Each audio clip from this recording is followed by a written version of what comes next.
Hello बच्चों, आप सब कैसे हो। मैं पूरी आशा करती हूँ आप लोग सभी अच्छे हो। आप लोगों को मैं आज 9वीं कक्षा की कविता है साखिया वह समझा के दूंगी। मैंने कवि परिचय आप लोगों को समझा के दी है, वह ज़रूर देख लीजिएगा।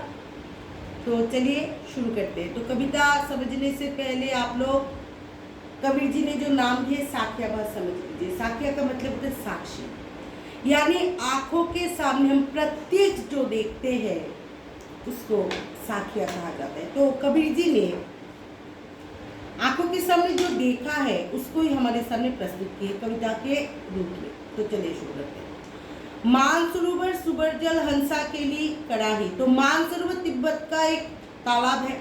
सुबर का मतलब स्वच्छ है, जल का मतलब तो आप लोगों को पता ही है, पानी है, जल भी कह सकते हो आप। हंसा का मतलब होता है हंस, केली का मतलब होता है खेल, कड़ाही का मतलब होता है खेलना। तो मानसरोवर की जो स्वच्छ पानी है, हंस क्या कर रहे हैं, उसमें खेल रहे हैं। मुक्ता फल मुक्ता चुगे अब उड़ी अनंत ना जाए जाही। मुक्ता फल मुक्ता चुगे, मुक्ता फल जो है, मुक्ता का जो फल है उससे मुक्ता चुगे, इस तरह की मुक्ता चुग रहे हैं। इस आनंद के कारण हंस क्या कर रहे हैं, वह कहीं और जाना नहीं चाहते। प्रेमी ढूंढत में फिरू प्रेमी मिले ना कोई। तो कबीर जी कहना चाहते प्रेमी लड़का लड़की वाला प्रेम नहीं भैया, इधर ईश्वर प्रेमी के बारे में बोल रहे। तो कबीर जी कहना चाहते हैं कि ईश्वर के जो सच्चे प्रेमी है उसको कबीर जी ढूंढ रहे हैं, लेकिन नहीं मिल रही है वह, क्योंकि हम बिना स्वार्थ के ईश्वर को बुलाते नहीं है। जब स्वार्थ आती है तब हम बुलाते हैं, क्योंकि हम लोग स्वार्थी हैं। तो कबीर जी कहना चाहते हैं कि ईश्वर प्रेमी को वह ढूंढ रहे हैं, लेकिन ईश्वर प्रेमी नहीं मिल रही है कहीं भी, कोई कहीं भी।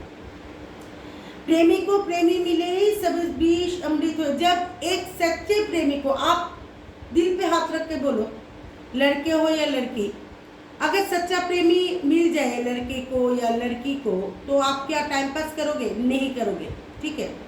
तो कबीर जी कहना चाहते हैं कि प्रेमी, ईश्वर प्रेमी को और एक ईश्वर प्रेमी ढूंढ रहा है, लेकिन मिल नहीं रहा है। जब ईश्वर प्रेमी को ईश्वर प्रेमी मिल जाए, सब विष जो है, पॉइजन जो है, वह अमृत हो जाते, सुधा भी बोल सकते हो। हस्ती तेरे ज्ञान को सहज दुलीचा डाली। हस्ती, हमारे ज्ञान को हाथी के साथ तुलना की गई है। तो हाथी जैसे ज्ञान को काम पे लगाकर इसमें एक प्राकृतिक, जो डाली का मतलब होता है जो आसन होते हैं, दूसरे का मतलब प्राकृतिक, सहज रूप से एक प्राकृतिक जो आसन है डालकर आप आपके लक्ष्य की ओर चलते रहिए। स्वान रूप संसार है भूखंडे झकमारी। स्वान, स्वान का मतलब होता है कुत्ता, कुत्ता रूपी ये संसार है। वह भौंकते तो भौंकने दो, झक मारो, छोड़ दो, भौंकना उनका काम है, भौंकने दो, आप आपके लक्ष्य की ओर चलते रहो। भगवान ने मुंह दी है तो लोग तो बोलेंगे ही, लोगों का काम है बोलना। तो आप लोग, कबीर जी कहना चाहते हैं कि यह संसार कुत्ता रूपी है, वह भौंकते भौंकने दो, आप आपके लक्ष्य कर चलते रहो, मंजिल पे निकलो और लक्ष्य की ओर चलते रहो। पखा पक्षी के कारणे सब जगह रहा भुलान। पखा, पक्ष, पक्षी, विपक्ष, पक्ष विपक्ष करके हम लोग इस संसार को, जगत को भूले। ईश्वर ने क्यों हम लोगों को भेजा? भेदभाव करने के लिए, लड़ाई करने के लिए नहीं, कुछ काम के लिए हम लोगों को ईश्वर ने यहाँ भेजा, धरती पर भेजा, वह हम पक्ष विपक्ष करके भूल रहे हैं। निरपक्ष होय के हरि भजे सोई संत सुजान। जो निरपक्ष होके, निर्दल होके, आपको सोचने की जरूरत है, अब हिंदू हो, अल्लाह के नाम जपोगे कि नहीं। हम फ्रीडम है, हम कुछ भी कर सकते हैं, किसी का भी नाम ले सकते हैं, ठीक है। आप मुसलमान हो, आपको चिंता करने की जरूरत है, शिव का नाम ले सकेंगे या कृष्ण का नाम ले सकेंगे या राम का नाम ले सकेंगे, आपका मन जो चाहे आप कर सकते हो, ठीक है। तो कबीर जी कहना चाहते हैं कि निरपक्ष हो के हरि भजे सोई संत। जो निरपक्ष हो के हरि का नाम भजते हैं वही सच्चे इंसान होते हैं, सज्जन इंसान होते हैं। हिंदू हुआ राम के ही मुसलमान खुदा। हिंदू जो है राम कहते कहते मर जाता है और मुसलमान खुदा करते करते मर जाता है। कहे कबीर सो जीविता जो दूह के निकट ना जाई। कहे कबीर जी कहना चाहते हैं जो दोनों के निकट नहीं आते, दोनों को समान रूप से देखते, समान रूप से पूछते हैं, वही जीवित है इस धरती पर। काबा फिरी काशी भैया राम ही भैया रहीम। हिंदू जो है वह काशी में फिर रहे, काशी हम लोगों की पवित्र तीर्थ स्थल है। मुसलमान जो है वह काबा फिर रहे क्योंकि काबा उनकी पवित्र तीर्थ स्थल है।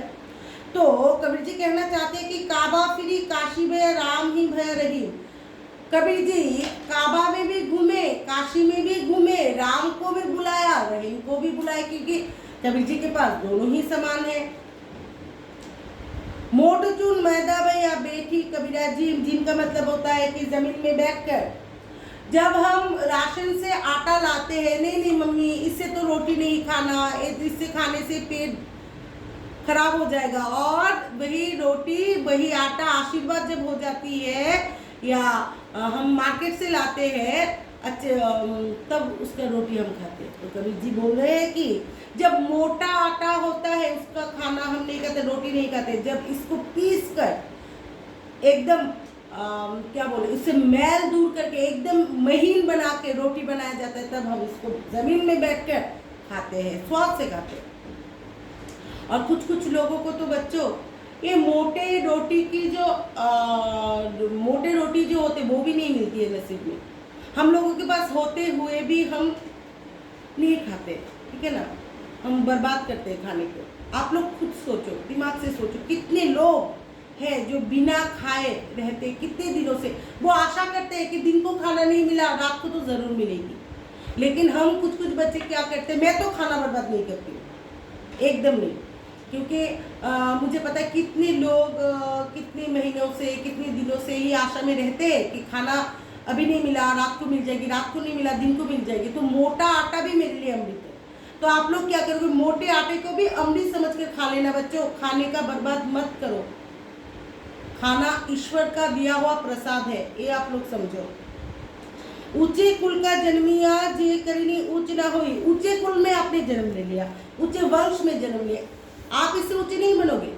किससे बनोगे, ऊंचे कर्म से बनोगे। जैसे अब्दुल कलाम जी है, स्वामी विवेकानंद है, बहुत सारे हमारे सामने उदाहरण है। उन लोगों ने ऊंचे कुल में जन्म तो ले लिया, लेकिन उनकी परिचय क्या जन्म से है या कर्म से है, आप लोग जरा सोचना। इसलिए ऊंचे कुल में जन्म लेने से कभी घमंड मत करना, ऊंचे कर्म करने की सोचना, कर्म करना।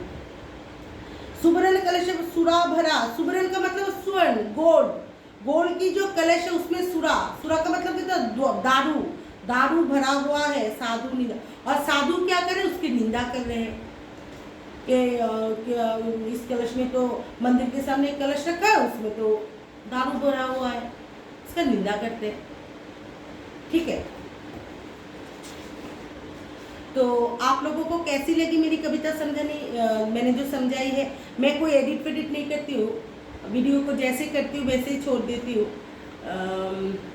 अगर मैं जो अभी बोल रही हूँ अगर मुझे कोई प्रॉब्लम है तो मुझे माफ़ कर दीजिएगा, क्योंकि मेरी जो लक्ष्य कविता समझानी है। बात की जो आती है ना, बात की जो बातें, मेरी वीडियो को लाइक कीजिएगा, मेरी वीडियो को ज़्यादा से ज़्यादा शेयर कीजिएगा, चैनल को सब्सक्राइब कीजिएगा, साथ में एक बेल आइकन आएगी उस पर क्लिक कीजिएगा, और ताकि जब भी मैं कोई नई क्लासेस छोड़ूँ आप लोगों के पास पहले पहुँच जाए। ये मेरी लक्ष्य नहीं है, मेरी लक्ष्य है कि बच्चों को मैं कविता समझाऊँ, वो समझे, ये लक्ष्य है।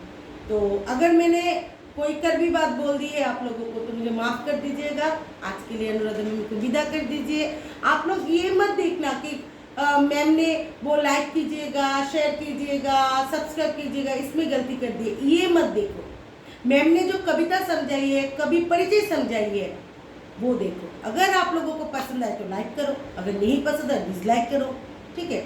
और मैं आप लोगों के साथ मैं लाइव आना चाहती हूँ, क्योंकि मेरी जो विषय हिंदी है, मैंने हिंदी में ही पढ़ाई की है। मैं चाहती हूँ कि आप लोग मुझे क्वेश्चन पूछो, मैं आप लोगों को क्वेश्चन पूछूँ।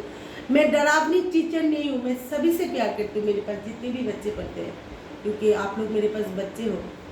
और आज के लिए मैं उनको विदा कर दो, तो अच्छी तरह से पढ़ाई करो। टाटा बाय बाय, जय हिंद।